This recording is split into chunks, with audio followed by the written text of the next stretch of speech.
Friends, जैसा कि आप लोग वीडियो में देखते रहते हैं कि सब कोई बोलते रहते हैं पॉजिटिव सोचने के लिए, पॉजिटिव बोलने के लिए।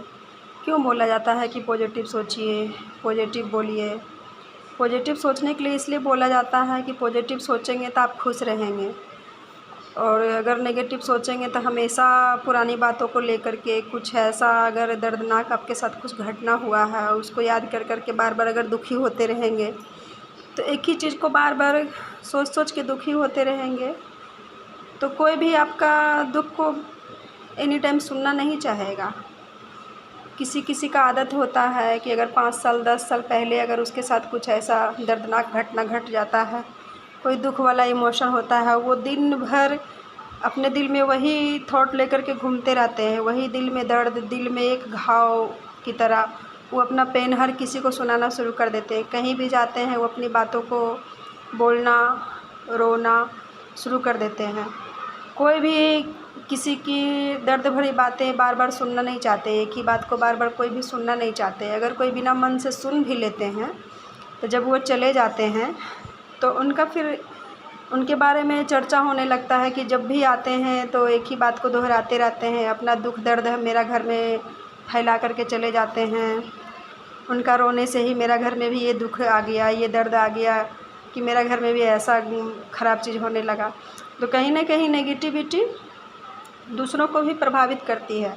इसलिए आजकल सभी लोग जो भी बताते हैं, प्रवचन में भी बताते हैं, साधु संत जो भी प्रवचन करते हैं वो लोग भी बताते हैं, जो भी आजकल वीडियो में बता रहे हैं सकारात्मक सोचने के लिए, खुश रहने के लिए। क्यों बताते हैं?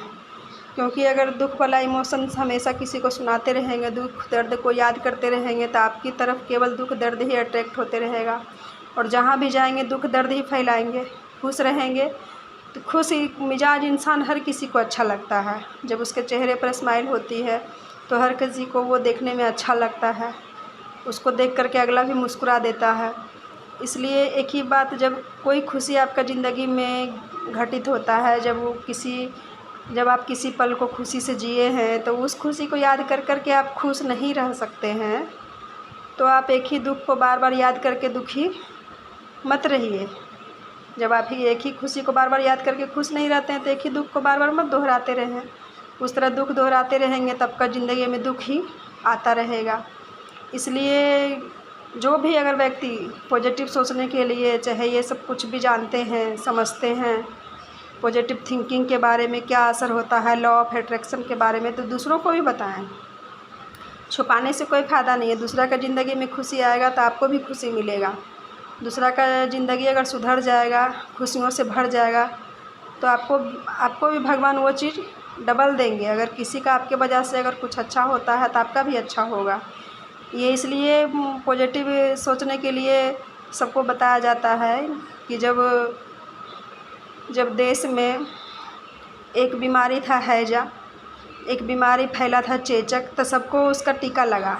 उसको रोकथाम करने के लिए सबको टीका लगाया गया, ताकि किसी एक को भी अगर ये बीमारी होगा तो फैलते फैलते ये दूसरा को भी ये संक्रमित करेगा ही करेगा। इसलिए नेगेटिव लोग भी अगर ज़्यादा रहेंगे दुनिया में तो उससे आप बच नहीं सकते हैं। दुनिया में जैसे लोग भी रहेंगे आपका पाला उसी लोग से पड़ेंगे।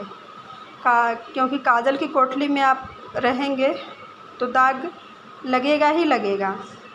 और मनुष्य एक सामाजिक प्राणी है, समाज से हटकर वो समाज से भागकर कहाँ जाएगा। इसलिए आप अगर पॉजिटिव सोचने के बारे में आपको पता है, आपको कुछ जानकारी है, कुछ ज्ञान है, तो दूसरों को ये बताएं और शेयर भी करें दूसरे को, ताकि वो लोग भी इससे कुछ सीख सकें कि हमको एक ही बात को बार बार सोच करके और दुखी रहने से कुछ मिलने वाला नहीं है। जो अपना कंट्रोल में है नहीं, जो ईश्वर का कंट्रोल में है वो ईश्वर करेंगे। जो आपका कंट्रोल में है वो आप करिए। आपका कंट्रोल में यही है कि कुछ टारगेट लीजिए, कुछ काम कीजिए, व्यस्त रहिए, अपना ज़िंदगी को संवारिए। दुख दर्द याद करने से, दुखी होकर बार बार रोने से तो कुछ मिलने वाला है नहीं। इसलिए आगे बढ़ें और अपना सोच को पॉजिटिव करें। Thank you.